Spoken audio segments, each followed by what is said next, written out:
Astăzi mergem la Dej să vedem Colegiul Andrei Mureșanu. La Colegiul Național Andrei Mureșanu, din 1897, de la înființarea instituției, nu s-a mai făcut altă investiție de mare amploare până în prezent. Am dorit să asigurăm condiții europene elevilor noștri, copiilor noștri.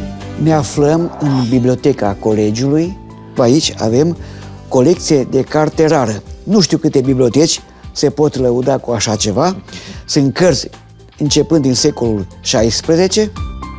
În această clădire au învățat oameni celebri pentru cultura românească, dar astăzi poate că n-ar fi suficient această clădire să putem dezvolta un învățământ modern de calitate. De aceea a fost necesară accesarea de fonduri europene. Avem aici laboratoarele, înainte erau altundeva, trebuia să mergem 10-15 minute pe jos până acolo, acum nu mai pierdem timpul. Avem aparatură nouă. Nouă ne place și clădirea veche, dar ne bucurăm că în noua clădire avem mai multe laboratoare, laborator de geografie, laborator de chimie, avem cabinete pentru limbi străine. Am prieteni cărora le pare rău că nu au dat la noi la liceu. De aici, din localitate? Da, dar ce să le fac? Trebuie să ai viziune, nu? Sigur că da.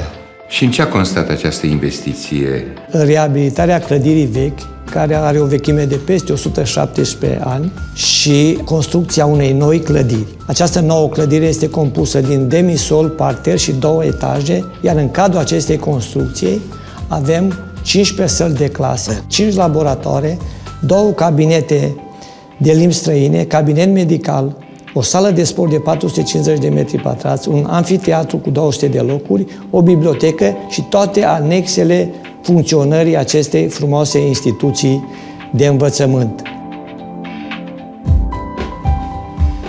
Ce faci aici? Bună ziua! Bună! Mă antrenez. Și nu ți-e frică să te sui așa pe cioturețurile astea mici? Nu, nu e chiar așa înfricoșător, e micuț ăsta. Da. Mă bucur că s-a construit în sfârșit sala de sport și avem unde să ne antrenăm. Asta în vederea viitoarelor scalade pe care le vei face.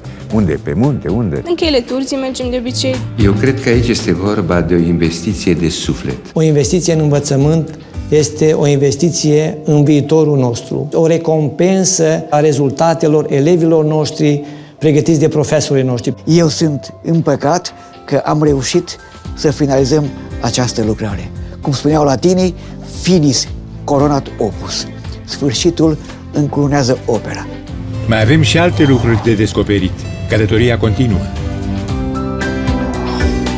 Regio. Din zor până în seară dezvoltăm o țară. Urmărește călătoria pe Facebook.